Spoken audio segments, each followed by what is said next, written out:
Thailand is an ancient kingdom with many epic myths and legends. Buddhism is the main belief system. But long before Buddhism came to this country, reverence of ghosts and spirits prevailed. Now, traditional Buddhist beliefs live side by side with ancient spirit worship. One of Thailand's biggest grossing films is a ghost story based on a legendary icon. The 1999 film Nang Nak, or Story of Nak, tells the tale of the terrifying and powerful ghost, Mae Nak. พวกมึงคิดจะจองเวรกูไปถึงไหน กูไม่เคยไปข้องเกี่ยวอะไรกับพวกมึงเลย ทำไมต้องมาแสเรื่องผัวเมียของกูนะ Mae Nak is a young woman who dies in childbirth while her husband is away at war. When her husband returns, he finds her and their baby are there to welcome him. But while he thinks everything is normal, the rest of the village and the audience know that Mae Nak is a ghost. And anyone who gets in the way of her and the husband that she loves will suffer her wrath. ที่คิดพรากลูกพรากผัวเขาหาใช่กูทำไม่แต่ดีล่ะ วันนี้พวกมึงมารังแกเผาเรือนกู กูจะอาละวาดให้พวกมึงเห็นสักครา The story of the ghost of Mae Nak is something that every child in Thailand grows up with. Thais believe that Mae Nak was a real woman who lived in the Prakanong River district. The ghost of Mae Nak has become a classic figure of horror in Thailand, like Dracula or Frankenstein. But unlike her Western counterparts, Mae Nak is also a figure of worship and respect.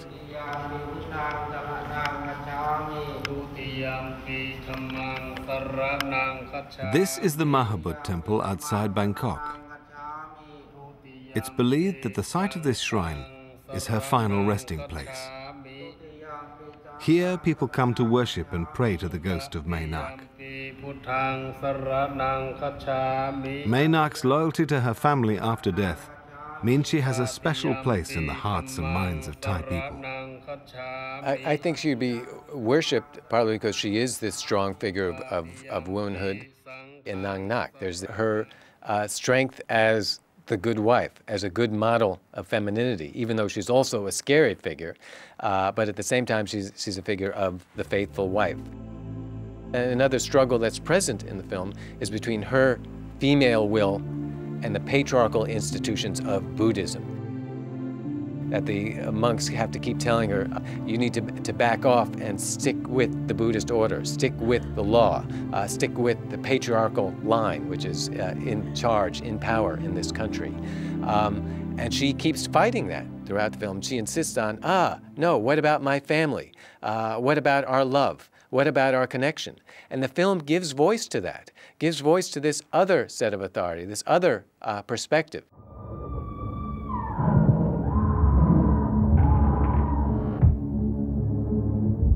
Many Thai horror films of the past have depicted Mae Nak as a bloodthirsty ghoul out for revenge.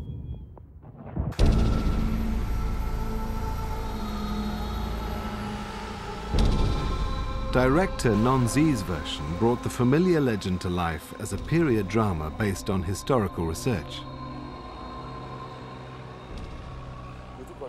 Nang Nak is like Titanic. Everyone knows that Titanic will capsize. It's the same for Thais. They know that Nang Nak is a ghost.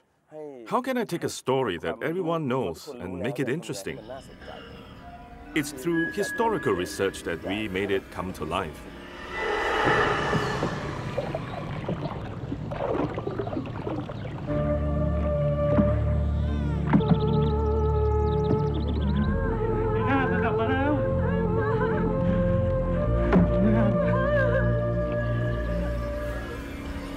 Non Zi's research took him to the Mahabut temple. Legend has it that Mae Nak's footprints were on the ceiling here.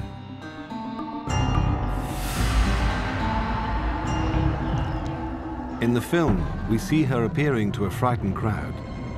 She's hanging from the ceiling. The film's historical detail and realism was the first time that the legendary Mae Nak was brought to life in such a believable way.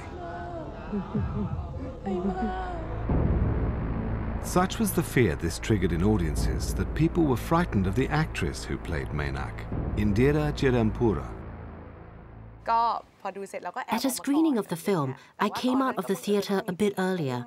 I saw a woman carrying her child out, and when the child saw me, he burst into tears.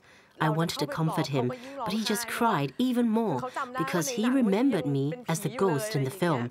No matter what the mother did, he just wouldn't stop crying.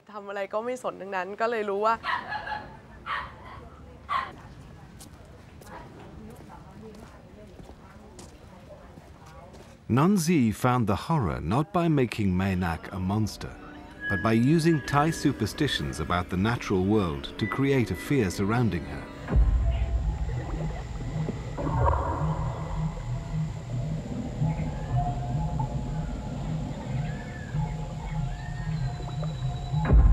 I use the atmosphere because the fear comes from the surrounding and not from the ghost of Mainak herself. We tried to make the film feel like going back in time 100 years, using mood, ambience, and Thai beliefs. Like when we see the scene with a spider beating against the wall, people react to this because it is a real Thai belief. So all of this atmosphere contributed to a deeper fear. Although Nang Nak has moments of terror, the ghost has real human emotions and feelings which the audience can relate to. The emphasis on this film is not so much just Nang Nak as a horrific character, but in exploring the psychology of the characters, he's forced to look at the scenes which are specifically focalized through her, where we have her perspective and no one else's perspective, which is not typical of the monster or horror film. As we go see her looking at the mirror and see her realizing her hair is falling out and her crying, are scenes where she realizes, oh, I'm a ghost, my husband doesn't know it yet, I'm concerned about this, he's going to find out. We're forced to sympathize with her and her situation, even though at other moments she's also the figure of horror. I feel that this woman is very pitiful because she loves her husband very much. For a woman to love a man even after death, it's something that should be honored, not condemned.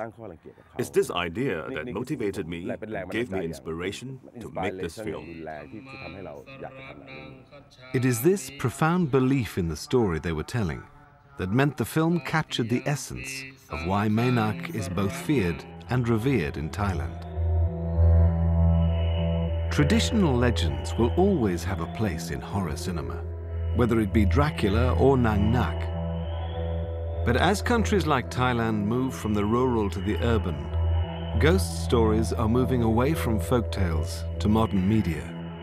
And one of the scariest recent movies from Thailand features images of ghosts caught on film.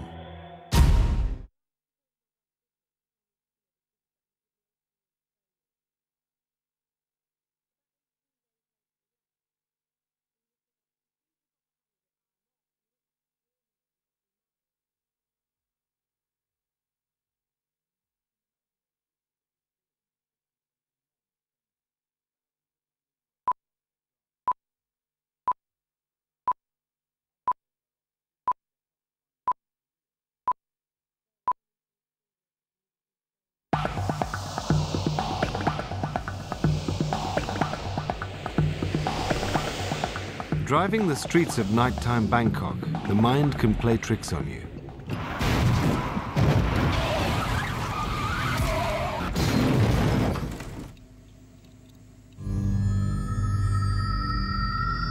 Thun, a young photographer, is caught up in a hit and run. This sets off a chain of sinister events. We soon find out his own dark past is coming back to haunt him. This is the premise for one of the most frightening films of recent times in Thailand, Shutter. DJ Pong is a spirit investigator who looks into the rumors surrounding Bangkok's haunted places.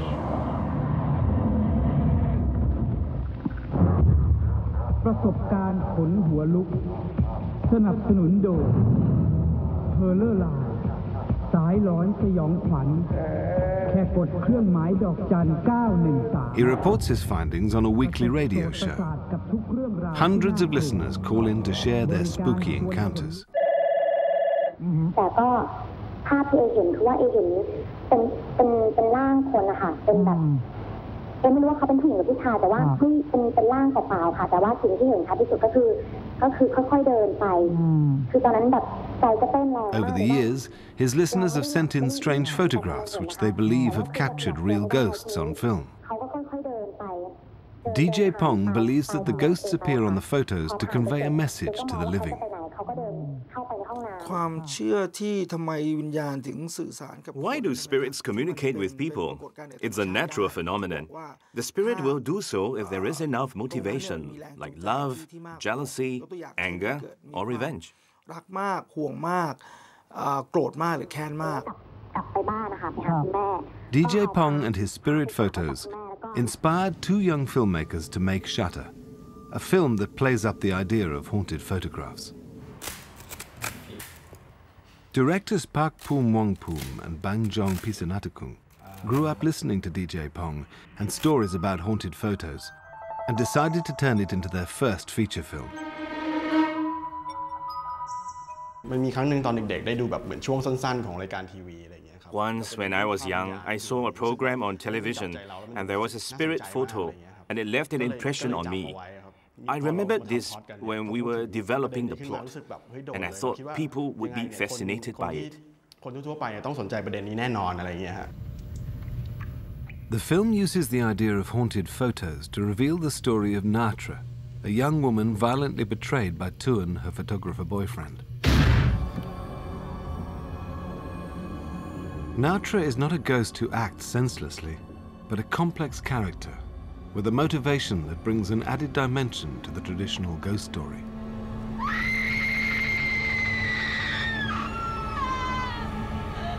It's a film about a ghost who comes back haunting those people that she feels are responsible for her situation.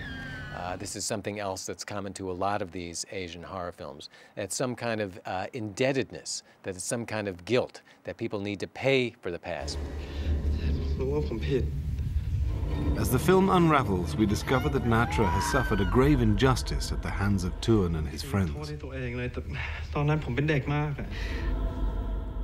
The audience can empathize and can feel for the ghost if it's vengeful. The audience identifies with the ghost. Anyone can understand revenge if they were wronged before. And this story is about a woman who seeks revenge after being done wrong.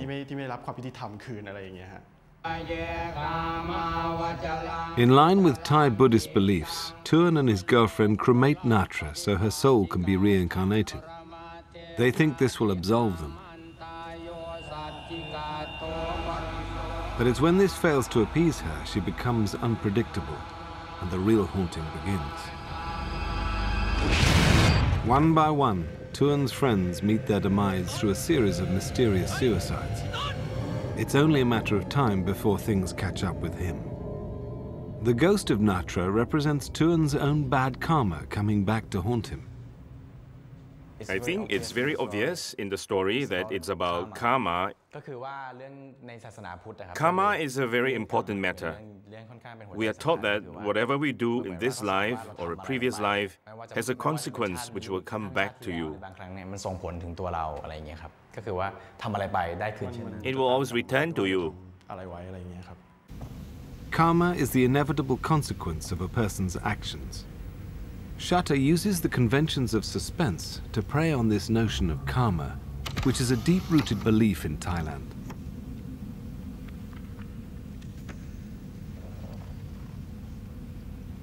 In Shutter, because the audience understands that the characters will have to pay for their misdeeds, the suspense is even greater.